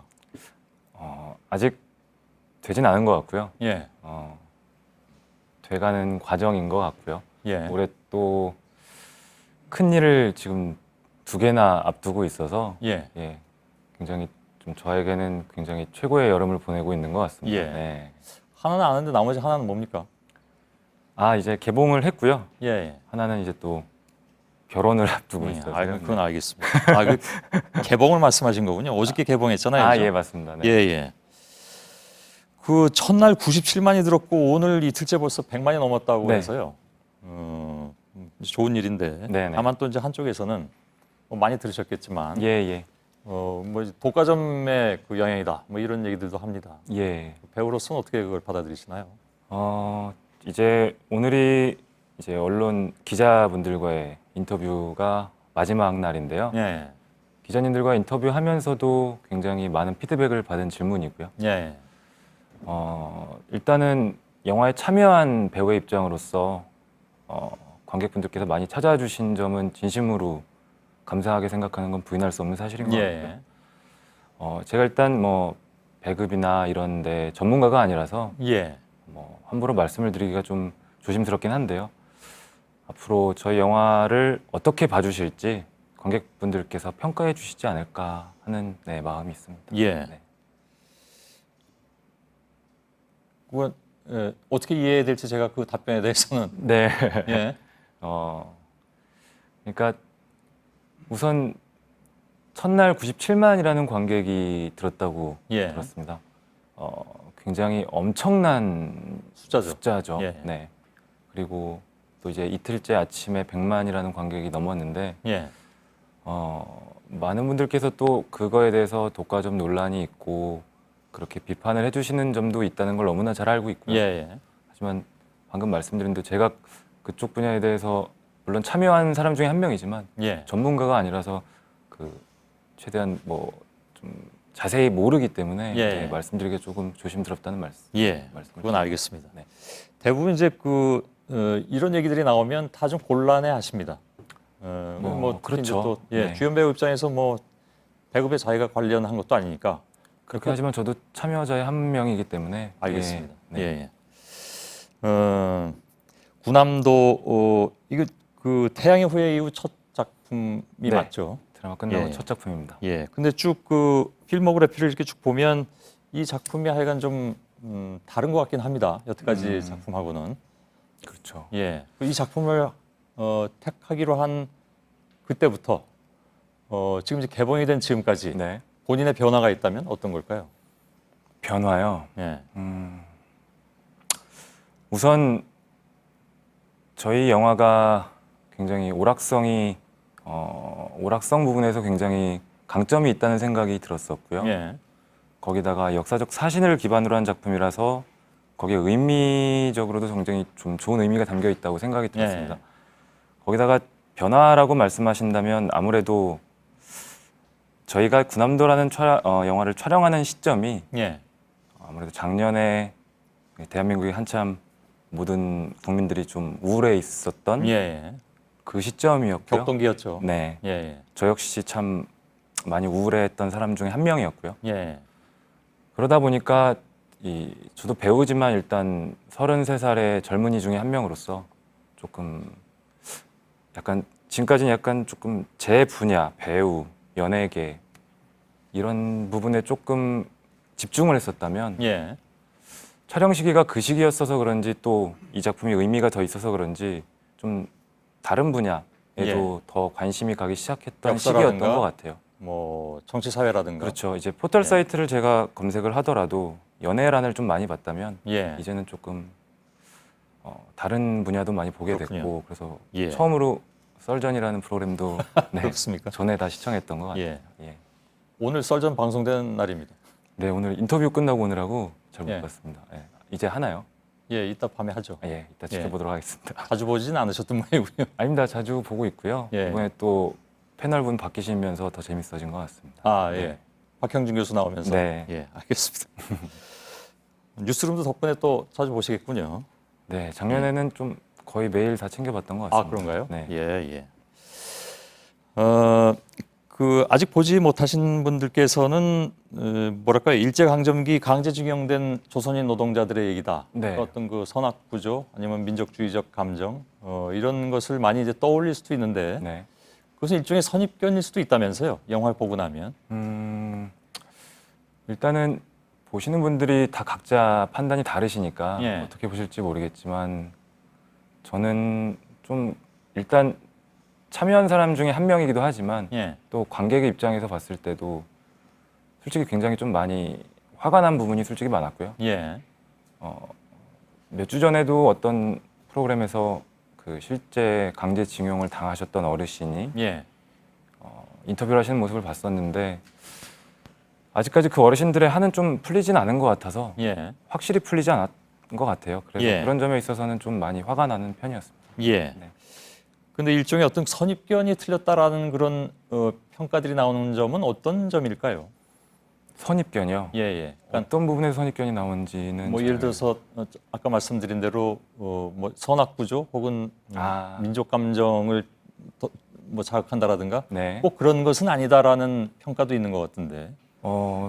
솔직히 제 생각을 말씀드리자면 예. 그렇게 꼭 이렇다 저렇다 둘로 나누는 감정은 감독님께서 감히 제가 감독님의 연출 의도를 파악할 수는 없지만 그렇게 하시려고 하신 건 아닌 것 같아요. 결국은 제가 영화를 봤을 때는 이렇게 전쟁이 사람들을 참혹하게 만든다를 오히려 많이 보여주시려고 했던 것 같아요. 네. 그 유승환 감독이 송중기 씨를 이렇게 캐스팅한 이유에 대해서 좀 의외의 발언을 했더군요. 네, 저 들었습니다. 서부 영화에 많이 나온 배우 제임스 코반을 예로 들었습니다. 제임스 코반은 혹시 누군지 아시죠? 감독님께서 말씀하신 다음에 검색을 해봤습니다. 그죠? 처음엔 잘 몰랐습니다. 제가 송중기 씨 만날 때 많이 나왔던 배우입니다. 그렇습니다. 근데 저는 잘 동의가 안 되던데. 네네. 본인은 동의가 되던가요? 저도 검색을 해서 그 배우님의 사진을 봤는데요. 저와 다르게 굉장히 남성미가 더 넘치시는 분이더라고요. 근데 감독님께서 말씀하신 부분은 거기였던 것 같아요. 제가 이렇게 눈 밑에 이렇게 라인이 있는데요. 그 라인이 그 배우분도 굉장히 짙게 있더라고요. 그 부분을 좀 비슷하다고 말씀하신 것 같고. 어떤 그 어두운 면? 네네. 본인한테도 어두운 면이 있다고 아마. 네. 그렇게 말씀하셨던 걸로 기억나요. 제가 사실은 조금 이 부분이 컴플렉스 아닌 작은 컴플렉스였던 적이 있는데 감독님께서 그렇게 생각하지 말아라. 제임스 코번이란 배우는 이걸 굉장히 선을 잘 사용해서 조명을 잘 이용해서 좋은 모습을 많이 보여줬다. 그런 모습으로 말씀해 주신 것 같습니다. 저는 뭐 아무리 봐도 그 라인이 어디 있는지 잘 모르겠습니다. 이따 가까이서 한번 제가 이거 뭐 스포일러 때문에 얘기를 다 자세히 할 수는 없는데 조금 이제 요즘 그 화제가 되고 있는 장면이 있습니다. 그러니까 조선인들이 촛불을 들어올리는 장면. 그러니까 이게 그 탈출 직전에 여러 가지 논의 끝에 탈출에 합의하고 결의를 다지는 장면이라고 들었는데 다만 그때 뭐랄까 그 서로 이제 뭐 포기하는 사람도 나오고 또 잘못된 정보에 의해서 잘못 생각하는 사람도 생기고 그러다 결국 이제 촛불을 들고 함께한다. 이것이 이제 아까 말씀하셨던 그 격동의 시기 작년부터 올해 걸쳤던 거기 한국 사회의 어떤 그 사회상 그리고 촛불 집회 이런 것들을 연상시키기 때문에 그렇게 연동지어서 생각할 가능성. 근데 그래서인지 또 거기에 반대했던 분들은 이 장면을 가지고 굉장히 또 뭐랄까 비판적으로 얘기도 하고 있고 그렇다고 들은 것 같습니다. 거기에 대해서는 배우로서는 어떻게 생각하십니까? 일단은 충분히 그렇게 연상이 가능하다고 생각을 합니다. 근데 일단은 시기적으로 말씀드리면 제가 이 대본을 처음 받았던 초고는 2015년 겨울이었던 걸로 기억하고요. 오래전이었군요. 그때 봤을 때부터 있었던 장면이고 여기서 나온 촛불은 저희 영화의 소품이었는데요. 극 중에서 일본군에게 들키지 않고 밤에 몰래 조심히 조선인들끼리 모여서 회의를 하는 장면이에요. 각자의 의견들을 나누는 장면인데 그때 한 꼬마의 촛불로 시작해서 저도 나가겠습니다. 저도 나갈래요. 같이 나갑시다. 이런 장면인데요. 그 앵커님께서 말씀하신 작년에 촛불 집회가 있었죠. 그 모습을 연상할 수도 있다고 생각을 하고요. 그러나 이제 원작은 원래 그 전에 나왔었다 이런 장면이. 전에 나왔었고요. 하지만 저희도 현장에서 굉장히 재밌었던 부분은 정말 재밌게도 그 장면을 촬영한 날이 서울에서는 실제로 또 촛불 집회를 하고 있었고요. 그러게요. 그래서 그때 딱 이렇게 그 시간이 맞았었군요. 같은 날이었던 걸로 기억을 하고요. 그러면서 저희 현장에서도 뭔가 좀 분위기가 좀 이렇게 좀 끌어올랐던 날이 아니었었나 생각을 하는데 보시는 분에 따라 다르게 볼 수는 있겠지만 연상도 충분히 가능하다고 생각은 솔직히 합니다. 아무튼 뭐 그런 장면이라든가 또 몇몇 가지 이렇게 그 얘기들 때문에 뭐 요즘 흔히 하는 뭐라고 합니까? 별점 테러 뭐 이런 것도 있다고 하여간 저도 얘기 들었습니다. 뭐 크게 그렇게 거기에 개념하지는 않으시죠? 저는 그렇게 연연하는 편은 아니고요. 일단은 그렇게 평가를 해주신 분도 분명히 그분의 생각이 있기 때문에 그랬을 거라고 생각을 하고요. 그런 의견도 존중해야 되는 게 아무래도 대중문화의 매력이 아닐까 생각도 들고요. 얼핏 대화를 나누면서 조금 느끼는 게 있는데요. 모르겠습니다. 본인이 어떻게 느끼실지 모르겠는데 대개 이제 이런 인터뷰를 하게 되면 감독과의 인터뷰와 제작자와의 인터뷰와 영화 배우와의 인터뷰가 조금 다를 때가 있습니다. 본의 아니게. 근데 오늘 제가 사실은 조금 송중기 씨를 맞이하면서 네. 제작자나 아니면 배우한테 던질 수 있는 저 감독한테 던질 질문을 네. 막 던졌거든요. 아, 예를 들면 맨 처음에 네. 뭐 흔히 독과점에 대한 문제라든가 네네네. 지금 이 문제라든가 네. 질문을 던져드렸는데 얼핏 무슨 생각이 드냐면 그 송중기 씨는 모르겠습니다. 이거 제가 너무 칭찬을 해드린지 모르겠는데 네네. 자기가 알아서 배우의 위상을 좀 높이는 배우구나라는 생각을 잠깐 했습니다. 아유, 감사합니다. 예. 예, 좋게 평가해 주셔서. 예. 어제 말이죠. 일본 관방장관이 무슨 얘기를 했냐면 네. 네. 왜 웃으십니까? 아닙니다. 예. 하다 보니까 좀 긴장이 풀려서. 예, 다행입니다. 네. 이거 사실 웃음 문제는 아닙니다. 이 사람 예, 얘기가. 그래서 웃은 건 아닙니다. 예, 예. 네. 비웃었다면 혹시 될 수 아닙니다. 있습니다. 전혀 아닙니다. 네. 강제징용 관련 보상 문제가 이미 65년 한일 협정에 의해서 다 끝났다. 이 영화가 말이죠. 네네. 군함도라는 영화가 그 일본 그 정계에도 굉장히 좀 여러 가지 좀 그 화제가 되는 모양입니다. 그런 것 같습니다. 예, 좀 껄끄럽기도 하고. 네네. 그런가 하면 또 누굽니까? 저 산케이 신문. 이 네. 신문은 워낙 그런 신문이긴 하지만 네. 영화 군함도는 거짓 날조됐다. 뭐 이렇게까지 얘기했습니다. 갑자기 유승환 감독님이 굉장히 보고 싶네요. 네. 왜 그런지 모르겠는데. 예. 일단 저도 오늘 기사를 접했고요. 예. 또 기사를 또 보다 보니까 대한민국 외교부에서도 또 예. 브리핑을 했더라고요. 예. 근데 제가 뭐 정치 외교적으로 전문가는 아니기 때문에 잘 자세한 뭐 전문적인 지식은 모르겠지만 예.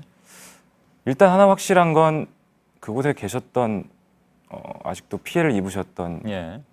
아직도 그 한을 풀지 못하신 어르신들이 실제로 계시고요. 예. 그래서 저희들도 그분들의 증언을 따라서 물론 영화가 저희가 만들어낸 캐릭터도 있고 허구지만 예. 실제적 사실을 기반으로 만들었기 때문에 좀 그런 일본 정부의 주장은 조금 좀 안타까운 예. 게 좀 있고요. 그래서 그냥 뭐라고 할까요? 저도 좀 좋아하는 코너긴 한데 그 오대영 기자님이신가요? 네. 예, 팩트체크. 팩트체크에서 한번 해주시면 감사할 것 같습니다. 네. 팩트체크 해달라. 한번 해주시면 예, 알겠습니다. 많은 공부가 될 것 같습니다. 예, 본인이 들었을 것 같네요. 예. 오, 재밌는데요? 얘기를 하다 보니까. 예. 안에서는 시간이 다 됐다고 하는데. 아, 그런가요? 네. 그러다 조금 더 하겠습니다. 네. 작년에 이 영화 찍을 때 말씀하셨습니다. 그때 어두운 시기였다고 말씀하셨지만 저는 그것이 또 격동의 시기였다고 말씀드렸고 아무튼 네네. 그 시기에 한국 사회에서 아무튼 많은 일들이 있었습니다. 근데 본의 아니게 송중기 씨 이름도 뉴스에 네. 어느 분과 연관져서 네. 얘기가 나오곤 했습니다. 저도 뉴스는 보고 있는데 제 이름이 등장해서 예. 깜짝 놀랐었습니다. 네. 아, 그랬나요? 네. 예. 당사자인 배우로서는 뭐라고 말씀하고 싶으십니까? 사실 이거 좀 답변하기 어려운 부분도 있을 텐데. 아닙니다. 답변하기 어려운 건 아니고요. 예. 뭐 실제로 있었던 팩트니까요. 예. 저는 좀 씁쓸했습니다. 네. 아, 그렇습니까? 네. 그 씁쓸하다는 건 그냥 알아서 저희가 받아서 해석할까요? 아니면 한 번 더 질문을 드릴까요? 살려주십시오. 알겠습니다. 네. 알아서 해석하겠습니다. 예, 좀 예. 네. 충분히 이해할 수 있는 그런 답변인 것 같습니다. 네. 예, 예. 오늘 제가 그 뉴스 마치면서 되게 이렇게 좀 엔딩곡을 트는데요. 아, 네네. 제가 송중기 씨한테 한 곡을 골라주십사 이렇게 다른 분 통해서 말씀드렸더니 네. 무려 이틀 동안 장고 끝에 아, 네. 예. 다니엘 리카리의 쉘브루의 우산 주제곡을 추천을 해주셨습니다. 왜 그랬습니까? 쉘브루의 우산이라는 영화를 이제 좀 몇 개월 전에 처음 봤는데요. 예. 예전 완전 오래전 영화죠. 솔직히 말씀을 드려야 되나요? 네. 아니 그냥 마음대로 하시면 돼요. 네. 굉장히 좋은 영화라는 생각이 들었고 예. 또 그 음악이 계속 머릿속에 떠나지가 않더라고요. 예. 또 솔직히 말씀드리면 이제 결혼을 앞둔 예. 제 여자친구가 굉장히 좋아하는 곡이어서 아, 그렇습니까? 그래서 좀 예. 장고가 좀 그랬던 것 같습니다. 아, 예, 예. 네. 알겠습니다. 네. 충분히 뭐 그러실 수 있죠. 네. 예. 저도 이게 고등학교 때 이럴 때 굉장히 좋아했던 아, 네. 곡입니다. 네. 예. 뉴스 끝나면서 들려드리도록 하겠습니다. 감사합니다. 예, 늦었지만 다시 한번 축하드리겠습니다. 네, 진심으로 감사합니다. 예, 예. 송중기 씨였습니다.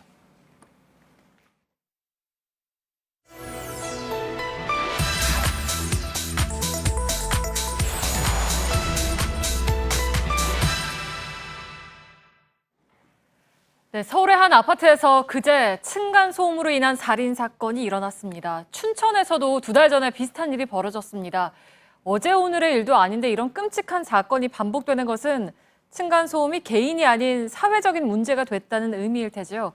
팩트체크는 층간소음을 법적으로 해결할 방법이 있는지, 제도는 또 어떻게 되어 있는지를 확인을 해봤습니다. 오대영 기자, 잊을만 하면 이런 일이 또 계속 발생을 하는군요. 그렇습니다. 언론을 통해서 알려진 층간소음으로 인한 살인사건의 통계를 저희가 내봤는데 2013년에 2건, 그 다음 해에 1건, 또 2건, 1건, 2건 이렇게 지속적으로 있어 왔습니다. 이 외에도 살인미수가 8건이 있었고요. 방화도 2건이나 일어났습니다. 층간소음 민원 통계를 보면요. 결코 나아지지 않았다는 게 이렇게 수치로 확인이 되는데요.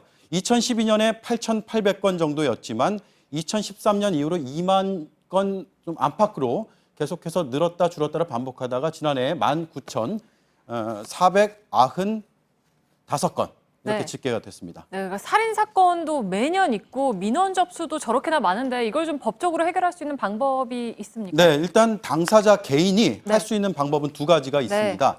첫 번째로 경범죄 신고인데요. 악기나 전자기기로 소음을 낼 때 혹은 큰 소리로 노래를 부르는 경우 등입니다. 10만 원 이하의 벌금이 부과될 수 있는데요. 그런데 고의성이 없는, 예를 들어서 아이가 어떤 의도 없이 뛰어서 소음이 일어나는 건 해당되지가 않습니다. 두 번째 방법은 손해배상 청구가 있는데요. 2014년부터 층간소음의 기준이 법으로 정해졌습니다. 주간에는 1분간 43데시벨, 야간에는 1분간 38데시벨 이상이면 층간소음으로 볼 수가 있습니다. 그래서 이 기준에 따라서 소송을 제기할 수는 있습니다. 사실 43데시벨이라고 하면은 잘 이렇게 감이 안 오거든요. 실제로 어떤 정도인가요? 네, 어린이가 집에서 막 뛰었을 때 그 정도의 소음이 43데시벨 정도가 되고요. 농구공을 바닥에 튀기는 경우에는 43에서 한 57데시벨 정도 된다고 합니다. 그런데 문제는요, 이 소송은 내는 사람이 자신의 피해를 직접 입증을 해야 됩니다. 그래서 금전적인 건 물론이고 시간적인 노력까지 필요합니다.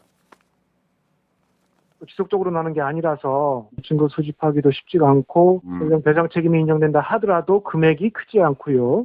그러다 보니까 소송으로 할 실익은 많지 않습니다. 네, 그래서 이제 이런 소송 말고 어떤 집은 천장에다가 스피커를 달아서 소음을 되돌려주는 보복이죠. 네, 그런 사례도 있다고 하는데 그래서 좀 이런 개인적인 거 말고 사회적으로 마련된 장치 같은 거는 없습니까? 어떻습니까? 네, 있습니다. 2014년부터 법이 바뀌어가지고요. 공공주택의 이 바닥의 기준이 바뀌었습니다. 기존에는 바닥의 두께의 재질에 따라서 150에서 210mm 혹은 소음 차단을, 그러니까 충격을 주고 나면 경량 충격음이 58 이하, 중량 충격음이 50 이하로 나타나야 됩니다. 이 둘 중에 하나만 되면 그 요건에 해당이 되는데 이제는 이 둘 다 충족해야 되는 상황이 발생했죠. 그래서 둘 다 갖춰야만 통과가 됩니다. 그런데 문제는 이 기준이 2014년 이후에 지은 주택의 경우에만 해당된다, 적용된다라는 겁니다. 그래서 그 이전에 건축된 공공주택은 해당되지 않습니다. 층간소음은 일반적으로 오래된 아파트가 심하기 때문에 이 법의 적용 대상을 넓히자라는 주장이 나오고 있고요. 그런 내용의 개정 법안이 국회에 제출이 돼 있습니다. 네, 그러니까 어쨌든 지금 제도상으로는 법적인 해결이 쉽지가 않고 이웃 간에 그냥 서로 알아서 조심하고 원만하게 합의하라는 게 이제 현실적인 방안인 것 같은데 이게 사실 우리나라만의 문제는 아닐 거잖아요. 맞습니다. 공공주택이 많은 나라에서도 이 층간소음 문제는 계속해서 논란이 되어 왔습니다. 주로 법으로 해결하고 있는데요. 막대한 벌금을 물리는 사례도 있고요. 세세하게 기준을 만드는 것도 있습니다. 독일을 예로 들면 소음을 일으키는 화장실의 배수와 또 악기 연주 등을 밤 10시부터 오전 7시까지는 아예 못하게 하고 있습니다. 그리고 못받기, 집수리 이런 것도 월요일부터 토요일까지 시간을 저렇게 정해놓고 그 시간에만 가능하도록 하고 있고 이걸 지키지 않으면 벌금까지 물리게 되는데요.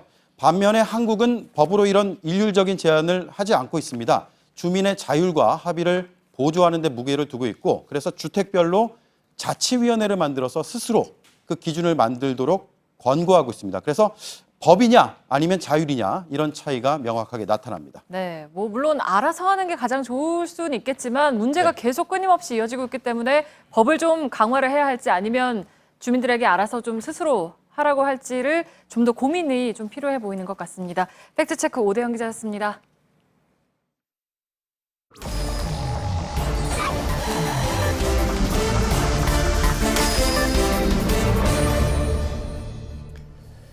비하인드 뉴스를 시작하겠습니다. 정치부 이윤석 기자가 나와 있습니다. 자, 어서 오세요. 첫 번째 키워드 열어볼까요? 네, 첫 번째 키워드 보겠습니다. 예. 그때는 맞고 지금은 틀리다. 영화 제목이네요. 예, 어제 자유한국당 의원들이 담배세 인하 법안을 국회에 제출을 했습니다. 그런데 저희가 2014년 12월 국회 본회의에서 담배세 인상 법률안의 처리 과정을 살펴봤더니 눈에 띄는 부분이 좀 있었습니다. 바로 당시 야당이 지적했던 내용이 지금 자유한국당이 내건 담배값 인하 필요성과 정확히 일치하고 있다는 건데요. 잠깐 보시겠습니다. 정부의 담배값 인상 계획은 국민 건강보다는 서민 부담만 가중시킬 것이 불을 보듯 뻔하기 때문에 반대합니다. 한마디로 증세안이고 그 대상은 서민입니다. 금연정책이라는 말은 핑계일 뿐입니다. 예. 근데 뭐 어제도 말씀드렸고 모두들 기억하시겠습니다만 당시에 담배값 인상 추진 과정에서 새누리당의 친박계에서는 오히려 이게 이제 부자 증세 효과가 있다. 그러니까 좀 가난한 사람들은 담배를 끊을 것이고 돈 있는 사람들이 계속 피울 테니까 그 사람들한테만 세금 걷으니까 부자 증세 아니냐 뭐 이런 얘기였죠? 예, 그런 말이 있었습니다. 나중에 청와대 정무수석을 지낸 김재원 의원의 경우 2013년 언론 인터뷰에서 그런 얘기를 했는데요. 서민들은 담배를 많이 끊어서 담배를 통한 재정 기여가 줄어들 것이라며 고소득층은 큰 타격이 별로 없기 때문에 고소득층의 세금 부담은 좀 늘어나는 효과가 있을 것이다 라고 말했습니다. 쉽게 말해서 부자 증세 효과가 있을 것이다 라고 말을 했던 겁니다. 알겠습니다. 아무튼 그 자유한국당이 일단 이제 한 발 물러서는 모양새라고는 하는데 일부에서 저희가 보도해드린 바에 따르면 앞으로 어떻게 될지 좀 지켜봐야 될 것 같고요. 두 번째 키워드는요? 예, 두 번째 키워드를 보도록 하겠습니다. 지금은 자숙 시간입니다. 이 제보 조작 사건으로 지금 국민의당이 가장 큰 위기에 처해 있는 상황인데요. 다음 달 말에 새로운 지도부를 뽑는 전당대회를 갖습니다. 그런데 벌써부터 당 안팎에서 안철수 전 대표의 출마론이 거론되고 있는 겁니다. 그런가요? 글쎄요, 저 핵심 측근들하고 전화 통화도 해봤다면서요? 네, 맞습니다. 이 출마론이 계속 거론이 되고 있기 때문에 저희가 안철수 전 대표의 핵심 측근들과 전화 통화를 좀 해봤는데요. 안 전 대표도 출마 요구를 불편하게 생각한다. 당대표 출마 가능성은 전혀 없다면서 지금은 말 그대로 자숙의 시간이다. 이렇게 강조를 했습니다. 이 대선 당시 공동선대본부장이었던 박지원 전 대표가 오늘 공개적으로 안철수 전 대표가 당대표에 다시 출마할 것이라고 생각하지 않는다고 밝힌 것과 비슷한 맥락입니다. 한쪽에서는 아예 뭐 정계 은퇴론까지 얘기가 나오던데요? 네, 맞습니다. 그런 얘기가 지금 계속해서 나오고 있는데요. 당내 일부 의원들이 안철수 전 대표가 제보 조작 사태에 대해 책임을 지고 정계를 은퇴해야만 위기에 처한 당이 다시 살아날 수 있다고 주장을 하고 있는 겁니다. 그러자 안 전 대표와 가까운 쪽의 의원들이 또 공개적으로 반발을 하는 등 파장이 적지 않게 일어나고 있습니다. 또 다만 일각에서는 이 제보 조작 사건에 대한 검찰의 최종 수사 결과에 따라서 안 전 대표의 상황이 달라질 수도 있을 것이다. 이런 얘기도 나오고 있긴 합니다. 알겠습니다. 비하인드 뉴스 오늘 짤막하게 진행했습니다. 이윤석 기자였습니다. 네, 오늘 밤부터 내일 새벽 사이 중부지방에 많게는 120mm가 넘는 비가 오겠고 남부지방은 낮 기온이 33도 이상 올라서 밤에도 열대야가 나타나겠습니다. 저희들은 내일도 최선을 다하겠습니다. 여러분 고맙습니다.